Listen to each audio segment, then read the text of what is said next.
男孩推开母亲的房门，不料眼前的一幕竟险些让他的世界坍塌。这时，朋友也凑上来看了一眼，可却被男孩羞愤地拽走。你不是说你爸出差了吗？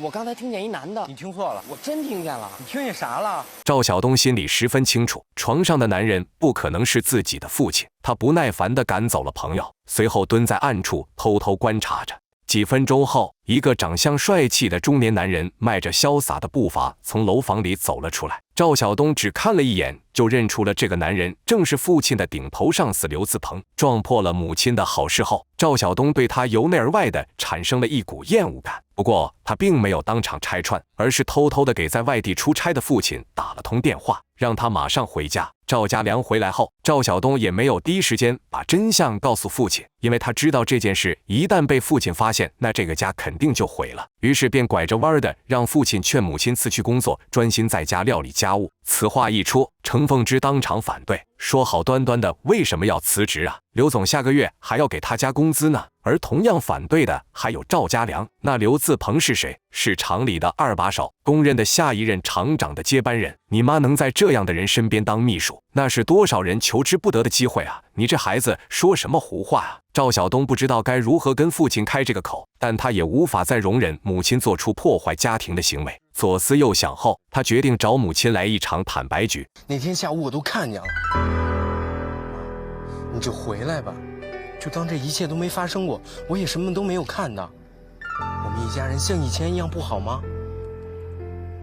母亲的沉默让赵晓东彻底失望，怒火中烧的他放下狠话：谁敢破坏他的家庭，他就要谁死。这晚，赵晓东喊上自己的好兄弟，准备围剿刘自鹏，但他们显然错估了自己的实力，还没对上一个回合，朋友就被刘自鹏放倒，而他自己手上的木棍也被卸去。刘自鹏举起砂锅大的拳头，正欲反击，可在看清了赵晓东的长相后，却又停下了。他当然是认识赵晓东的，也猜到了他夜袭自己的原因。最终，刘自鹏放走了赵晓东，而为了不让事情越闹越大，刘自鹏决定跟程凤芝分手。可此时的程凤芝对刘自鹏的感情已然覆水难收，长久以来，她跟丈夫赵家良聚少离多，夫妻关系早已名存实亡。而自打认识刘自鹏后，程凤芝从他的身上体验到了前所未有的幸福，为此，她甘愿放弃一切，包括家庭。可跟感性的程凤芝比起来，刘自鹏显然更加理性一点。他知道两人的关系一旦败露，不仅他的家庭要毁了，工厂里也不会再有他的立足之地。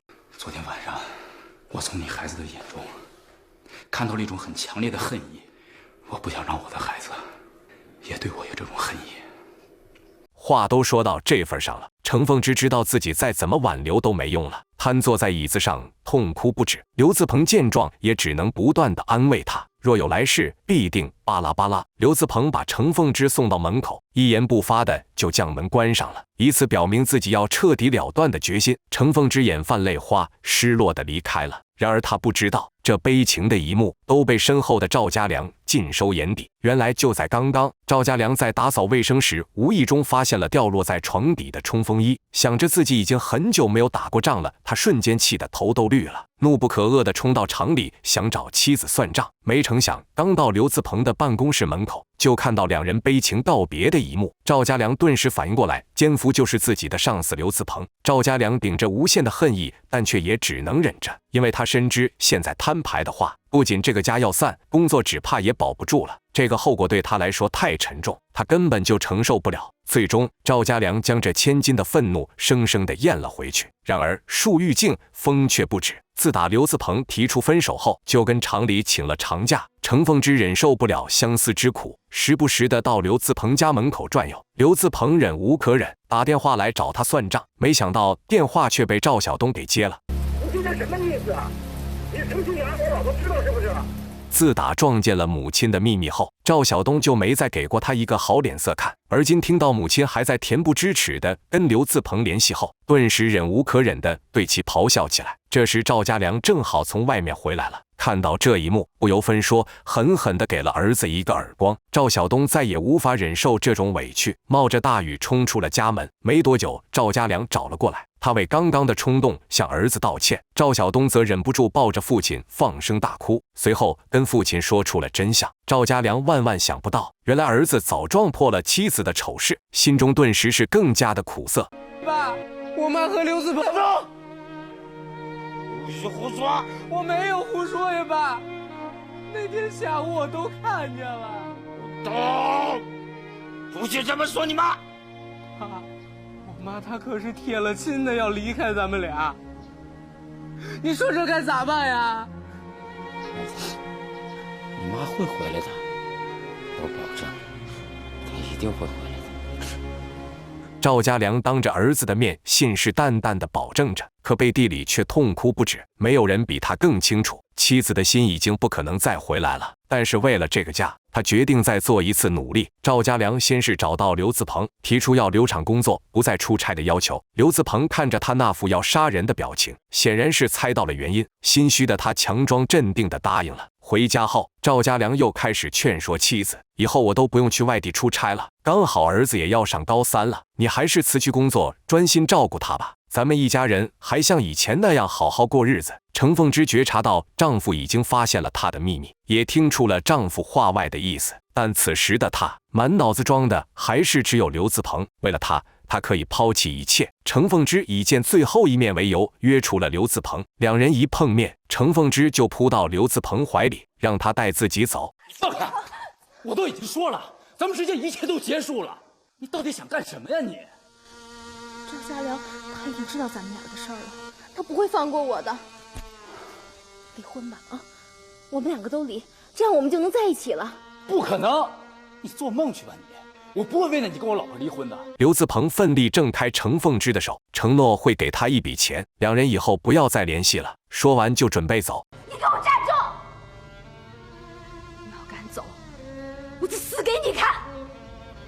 程凤芝无计可施，竟想以死相逼，可她显然高估了自己的地位。刘自鹏最终头也不回地离开了。程凤芝哭得悲痛欲绝，而这一切都被躲在暗处的赵家良看到了。确信妻子的心已经不可能再回来后，赵家良的脑海里竟浮现出了一个害人的念头。当晚，赵家良带上刚磨好的菜刀，来到刘自鹏的家门口蹲着。没过多久，刘自鹏就回来了。赵家良又在楼下等了一会儿，确定刘自鹏没再出门后，他便上楼敲响了房门，另一只手则紧紧攥着那把锋利的菜刀。次日清晨，2名警察来到赵家良的家中，在程凤芝震惊的表情中宣告了刘自鹏的死讯。而根据刘自鹏手机里的通话记录显示，最后一个电话是程凤芝打的，但程凤芝显然是不可能杀刘自鹏的。冷静下来后，她的心里有了答案。要说这世上谁最有动机杀害刘自鹏，那一定非自己的丈夫莫属了。打发走警察后，程凤芝就开始逼问赵家良，怎料赵家良对此既不承认也不否认，只是淡淡的说，不管是谁杀的，只要刘自鹏死了，他们一家人就又可以在一起了。此话一出，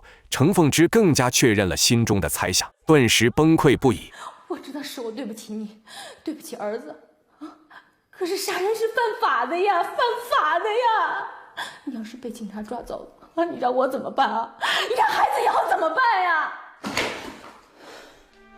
你还知道对不起我和儿子，干那些见不得人的事儿的时候，你想过我吗？你想过儿子吗？你知道儿子心里有多苦吗？你知道我心里有多苦吗？你想过这个家吗？你想过吗？把心里的苦水全部倒出来后，赵家良顿觉轻松不已。他知道不用多久，警方就会查到真相，于是便决定自首。可就在这时，赵晓东竟突然跑了进来，将他拦下。而父子俩接下来的一番对话，却让一旁的程凤芝一头雾水。小东，听爸说，既然这事儿是我做的，就该我去承担。爸，我不会让你去的。妈，人是我。小东，不许胡说！人是我杀的，人是我杀的！随着一声悲吼，赵家良跌坐在地，程凤芝也瞪大了双眼，难以置信。原来那天晚上，赵晓东先赵家良一步来到了刘自鹏的家中，他来的目的只是想请刘自鹏离开母亲，成全他们一家人。不料刘自鹏却告诉他，是程凤芝一直缠着他，甚至还想抛夫弃子和他在一起。赵晓东不信母亲是这样的人，就算他不想跟父亲过日子了，难道还会不要自己吗？我告诉你，你妈都不想要你了，你还以为你妈有多爱你啊？你回去跟你妈说，就说我答应给她的钱，我一定会给她。这女人啊，贱起来真是一点办法都没有。赵晓东虽然气恨母亲背叛家庭，但也容不得他人侮辱母亲。他愤怒地扑向刘自鹏，可却还是被刘自鹏轻松制服。给我来这一套！我告诉你，3个你都不是个！给我出去！滚！刘自鹏万万不会想到，眼前这个被自己嘲笑的一无是处的小男孩，竟会是自己的死神。失去理智的赵晓东拿起桌上的水果刀，不顾一切地朝着毫无防备的刘自鹏刺了过去。被愤怒冲昏了头的他，甚至还补了几刀。声声惨叫过后，刘自鹏缓缓倒在了地上，很快就没了动静。看着地上不断冒出的鲜血，赵晓东这才反应过来，双脚一软，直接瘫倒在地。而就在这时，赵家良手握菜刀来到了刘自鹏家门口。赵家良双手捶地，泣不成声。如果自己能先一步到刘自鹏家里，也不至于让儿子的手沾上鲜血。随后又将这一切过错都归咎到程凤芝头上。这回你满意了吧？都是你，你害了孩子啊！你怎么这么傻呀？我劝过你，可你咋就不听呢？你知道我心里有多难受吗？我不想失去这个家，我不想看你骗爸爸。现在好了，他死了，你就可以安心的回来了吧？倾泻完心中的苦楚后，赵晓东打算去警局自首，可赵家良说什么都不同意。你还这么年轻，进了监狱这辈子就彻底毁了啊，那把活着还有什么意思啊？赵家良让儿子什么话都别说，他去顶罪。一旁的程凤芝也缓缓站起，说这一切都是因他而起，这个罪名应该让他承担。说完就准备出门，可却被赵家良喝住。你给我站住！要是真的觉得对不起我，听我的，在家好好照顾儿子。爸，儿子，你从小到大就是个听话的乖孩子，这一次你也要听爸的啊！赵家良决心担下这个罪责，可他万万想不到，赵晓东竟在夜里偷偷跑到公安局自首了。因赵晓东犯罪时未满18周岁，并且他的本意只是劝刘自鹏离开母亲，是被激怒后才忍无可忍杀死刘自鹏的，其行为符合激情犯罪的范畴。而他本人又在犯错后主动投案自首，综合考量，法院予以从宽处理。最终，赵晓东被判处5年有期徒刑，他的青春岁月只能在狱中度过了。母亲的背叛却让孩子付出了沉重的代价。在现实生活中，夫妻间的婚外情除了给彼此带来伤害外，对孩子的影响也是贯彻一生的。幸福不易，且行且珍惜吧。